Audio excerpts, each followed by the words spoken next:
Howdy, howdy, howdy, my name is Anachi Sasuke. Welcome back to Let's Play the Hiveswap FriendSim. First off, I just want to say that right when I started recording this, my hard drive had exactly 413 gigabytes of free space in it, and I just thought that was cool, even if I can't prove it. I'm gonna take a picture of it with my phone and see if I can just add that to the video. Yeah. If I can get that in there, I'll do that. But in the meantime, in the last episode, we did the first half of Volume 4, where we were the lawyer dude. So in this one, we're going to be the other guy who looks like some form of aviator. Friendship! Vicare Ratit, or Ratite. I don't know how to say it, and they don't speak, so I won't get my pronunciation fixed. He looks like some sort of cross between Equius' ancestor and Tavros. It's probably best for you to stop trying to predict what's going to happen to you at this point. Everything that's happened so far on this planet has been kind of chaotic. Well, screw me then for trying to guess. In fact, you're ready for something more familiar. You head back to the side of your abandoned spaceship. Sure, it's smashed beyond repair, but it's a little slice of home. Maybe at least one or two pieces of it are fixable. You march off in what you think is the right direction, but when you get there, you're not alone. A little guy in a hat and big goggles is standing there gazing at your spaceship, maybe assessing it? As you watch, he breaks off a couple gears and stuffs them in his pocket. Hey! You clear your throat loudly. Good galloping gravy! Why, I've never seen the likes of you before! What strange wonders the heavens have rained down upon us today! You quickly lose any indignation you were building up. He's smiling at you and his words seem at least somewhat amicable. Maybe you got this all wrong. Maybe this is the next person you're going to get chummy with. You get right to the chase. No point beating around the ground leaf covering. That's probably what they call it on this planet. You let the guy know you're the proprietor of the spaceship he's stripping, and you're in mighty need of a new friend. A friend, eh? A bosom companion. A pal about town? I have seen nary a Tommen, Dickus, or Harry around these parts who might fit the bill. You're kind of trying to imply that this guy could be your friend. Is it too late to say that now? You try to imply it with your eyebrows. As for me, day-to-day matters here on Alternia interest me not. For I care only about hurtling at great speeds through the boundless expanse of the cosmos. That's right, space! It is space flight that consumes my every waking thought and all of my ardor. As in accordance with my duty as a future Alternian Crusader, of course. No oxygen, no wind, a total vacuum. That is a life for me, alright. Flying in space, above the atmosphere, not within the realm of gravity's purview. Wouldn't have it any other way. Right. You get the feeling you're missing something? This guy seems really defensive about his interest in spaceflight. Like maybe he's trying to say something totally different? Whatever it is, his internal conflict clearly takes precedence over your issues. He seems like a great candidate for a friend, despite the fact that his voice sounds like it belongs over a newsreel about World War II. I have just one query for you, Sport, if I may be so bold. Do you also like spaceflight? Do you yearn to see the moon shining above, the clouds whipping by as you chase and tease the impish western winds? And then also keep going past that, up into space. Spaceflight's awesome, that's how I got here. Well then, we're in total agreement. Two kindred souls traveling hand in hand into a glorious yet inevitable future of conscripted service in space. Which is, as I've already made clear, a thing I most definitely and positively desire. So since we have nothing more to discuss, hello! What? What?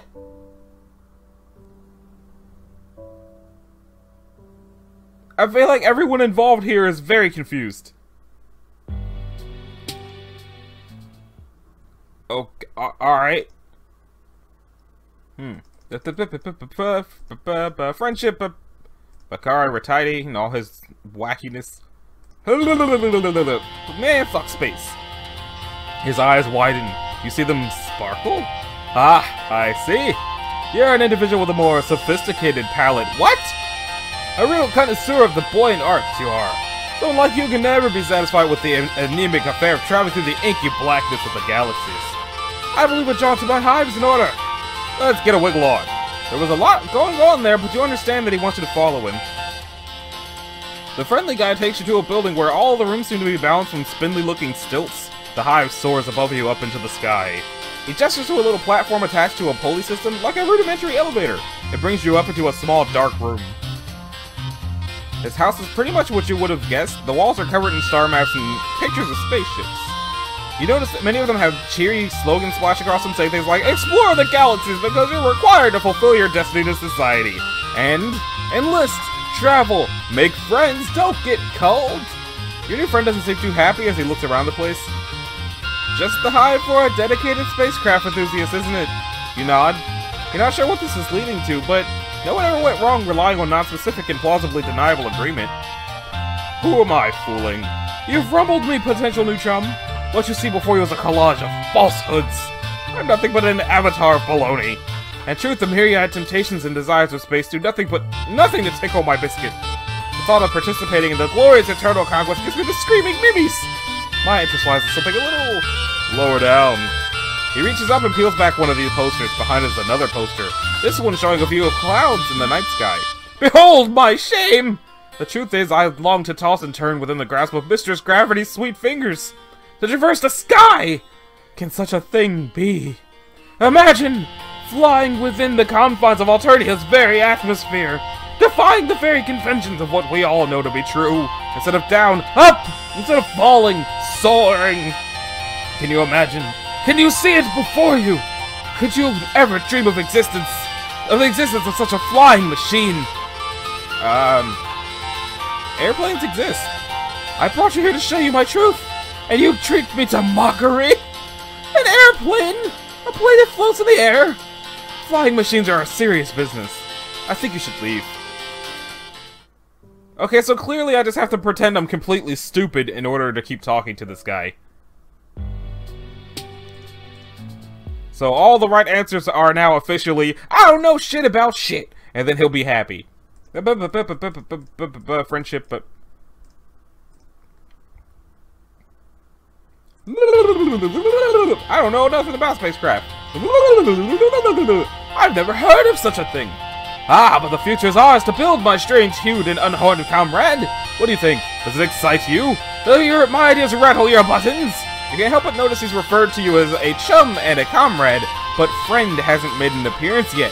Do synonyms count? Or is it just a tick of his speaking style?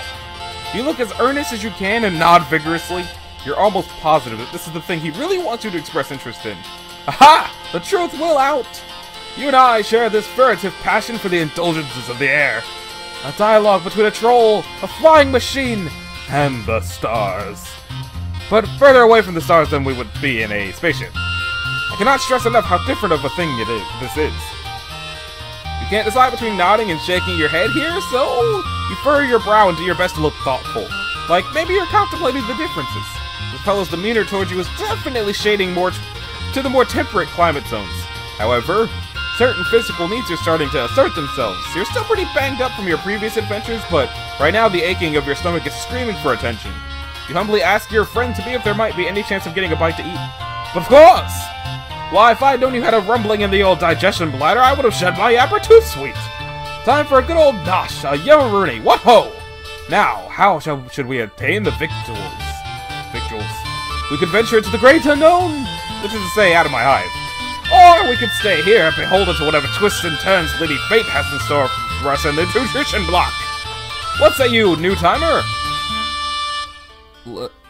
Let's,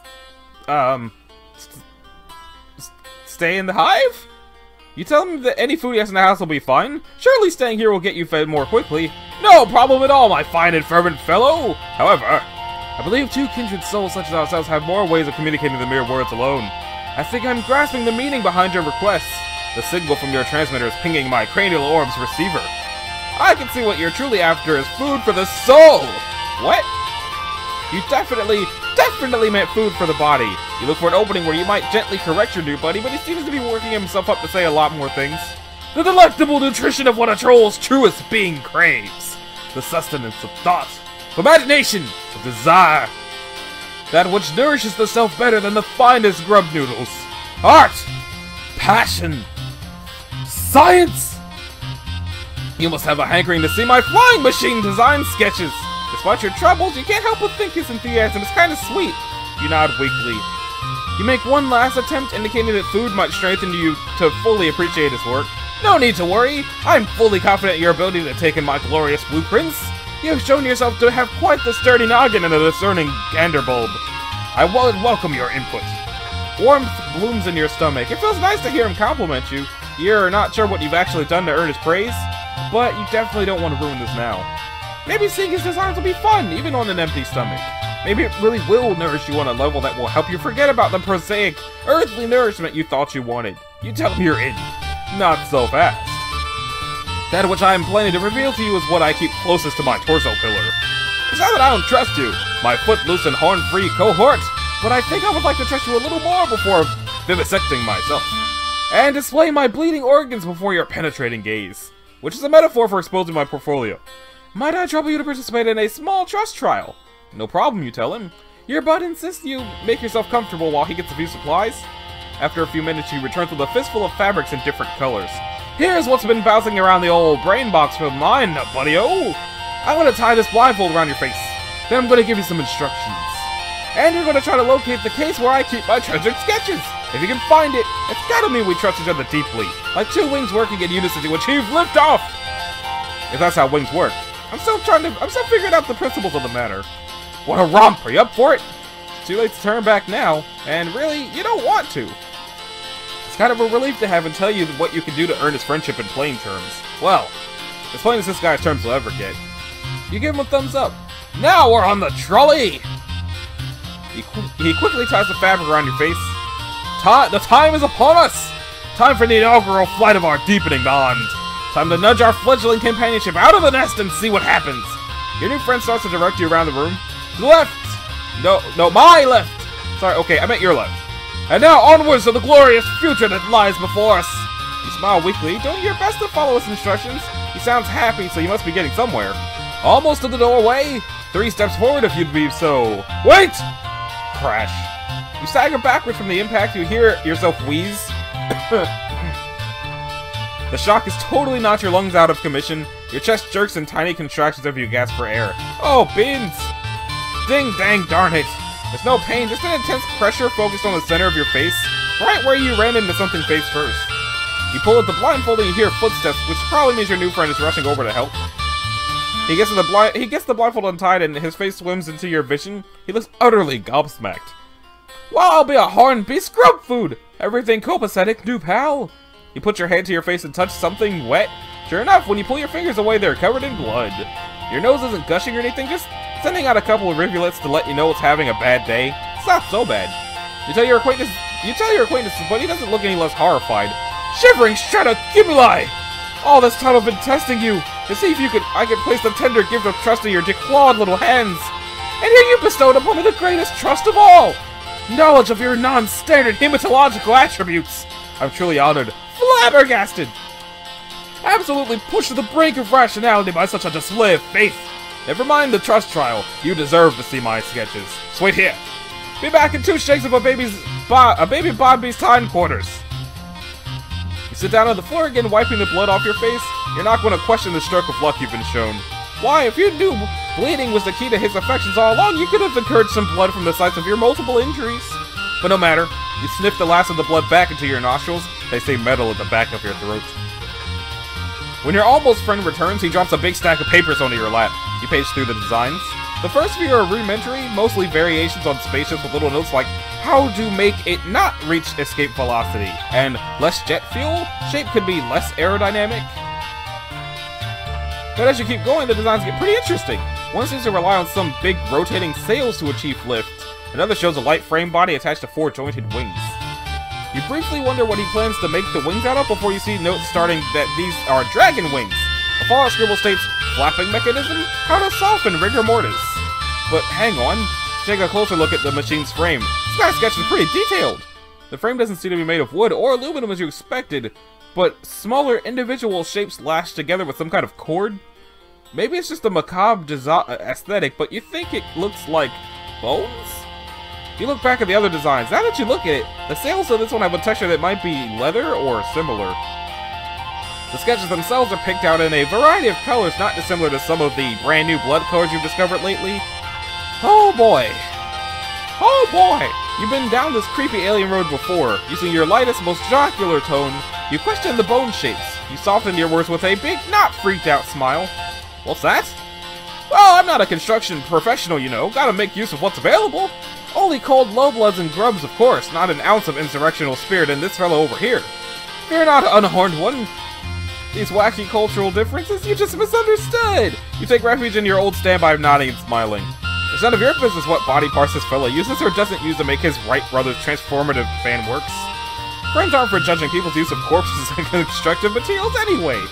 You know, when you crash landed on my plane, I had no idea what to think. Bakari, old boy, you've really shot the balls now. That's what I told myself. Telling an alien about your flying dreams, that's ruffled the kitty, no doubt about it. But now that we're here, and you're having a looky-loo at my sketches, I'm thinking you might have been right for us to meet all along.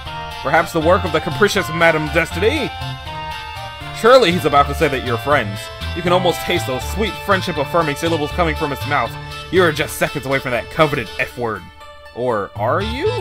Maybe you've misconstrued everything. You look back down at the sketches. Bones in this one, bones in that one. He says these plans call for the bones of aliens like him, or at least if you understood him correctly. But they don't really look that different from, well, the bones you're more familiar with. Your own bones. Your bones, which have already gone through a lot today, and maybe seem to be in kind of a harvestable condition? If one was so inclined. You clear your throat. You say, he's not in the market for these materials right now. Is he, like, right now? The friendly guy doesn't understand your question. You're not going to push it, but you do risk a quick glance at yourself, then back at him, then back at yourself to see if he's checking out the stuff, so to speak. When you look back at him, he looks aghast. Oops. Heavens, the biscuits! Is that what you think of me? You think I'm the type to start taking people's body parts all higgledy-piggledy? As if there aren't plenty of thoughtlessly discarded rib cages to work with? If that's the type of gent you're looking for in these parts, I'm afraid I'm not the type of aggressive heartthrob you're after. We can't all be the macho, bloodthirsty, romantic hero type. Ready to whip out our organ harvesting tools at a moment's notice? I thought we could be friends, but now I see you're looking for something different. My apologies. I think it's best if you go elsewhere. You want to correct the misunderstanding, but you're not fully sure what the misunderstanding is. There doesn't seem to be any mood for friendship right now. You hang your head. Looks like this was all just a big waste of time. Misunderstood. What the heck? Okay, let's try again. Of right and wrong. I get it. Him again. Skippity-doo-dah. I don't know nothing about space flight. Skippity-doo-dah. I've never heard of such a thing. Let's go out and look for food. From your budding chum's words, it sounds like he himself isn't sure if there's any food in the house. Best to risk it and go outside. You tell me your decision. Top choice, buckaroo! Foraging is how I while away most of my time anyway, or after all. There's just one small matter to trouble the old brain power. For venturing out into the unknown yonder, we should obtain some chow for my lessons as well. He'll be a real grumpy Gustav if he goes too long without his nosh.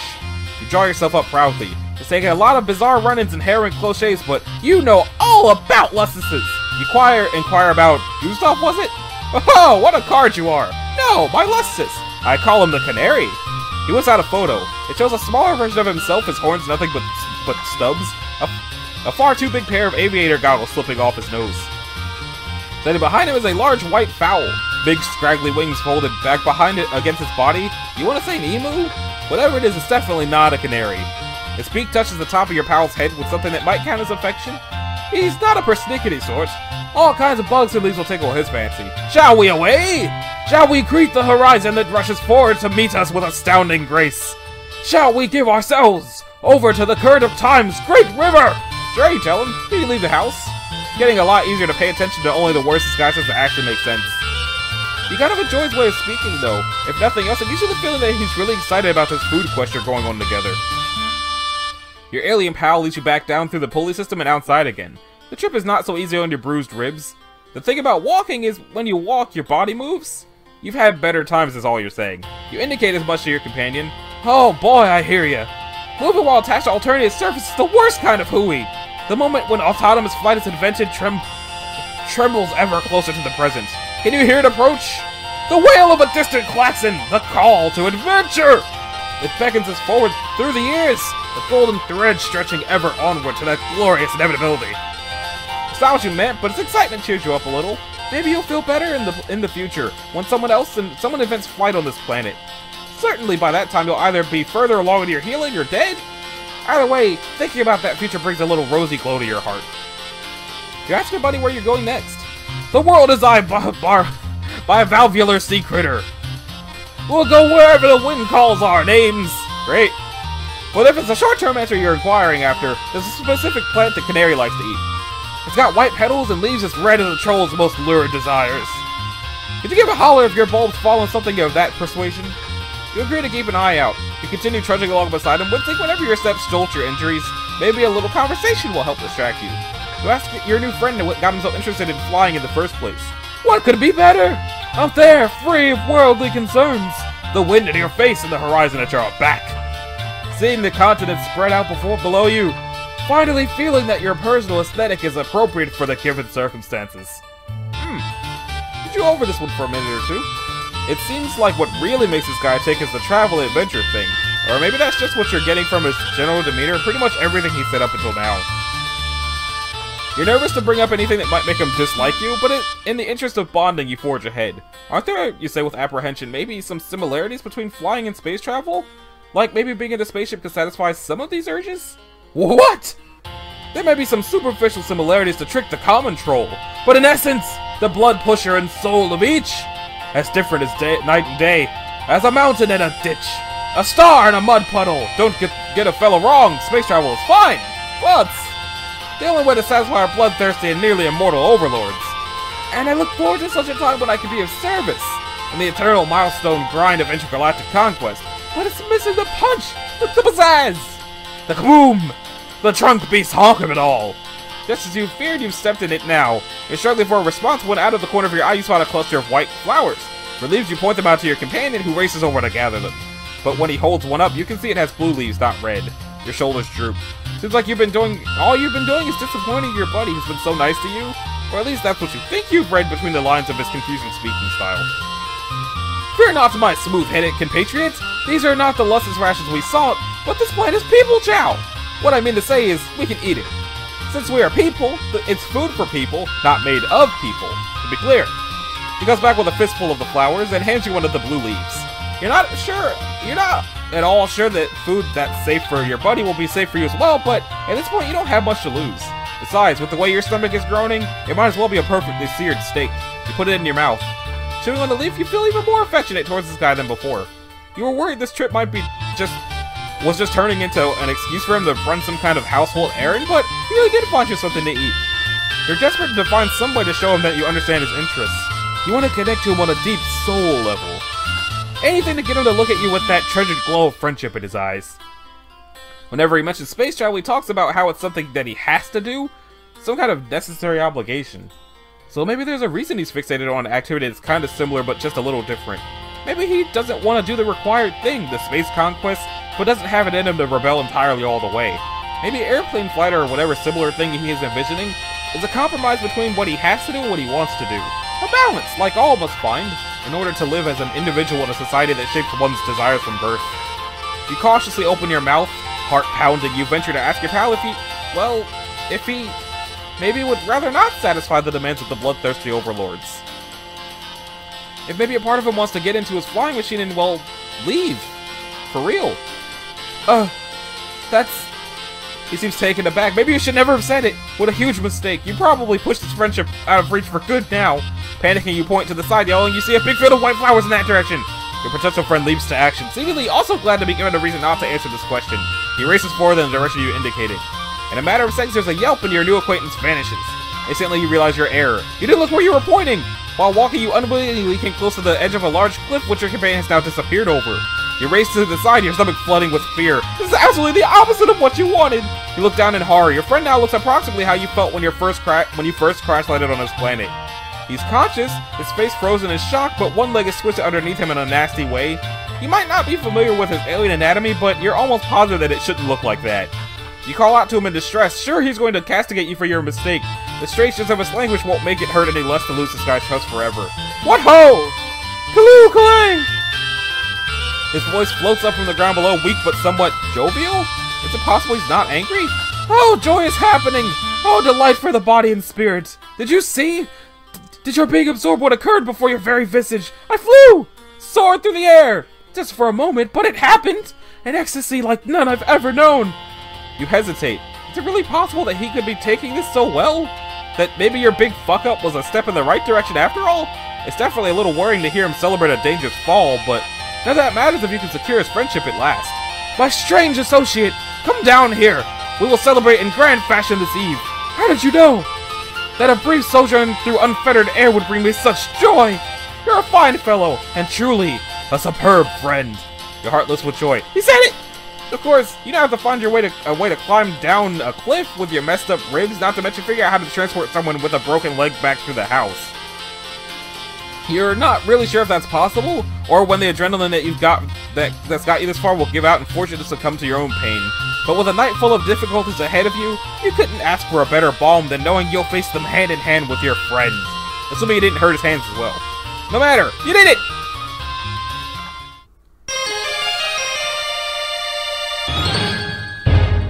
Victory! I want to circle back though because I think I may have missed one decision in the other bad ending. So I'm just going to circle back and check. Click. I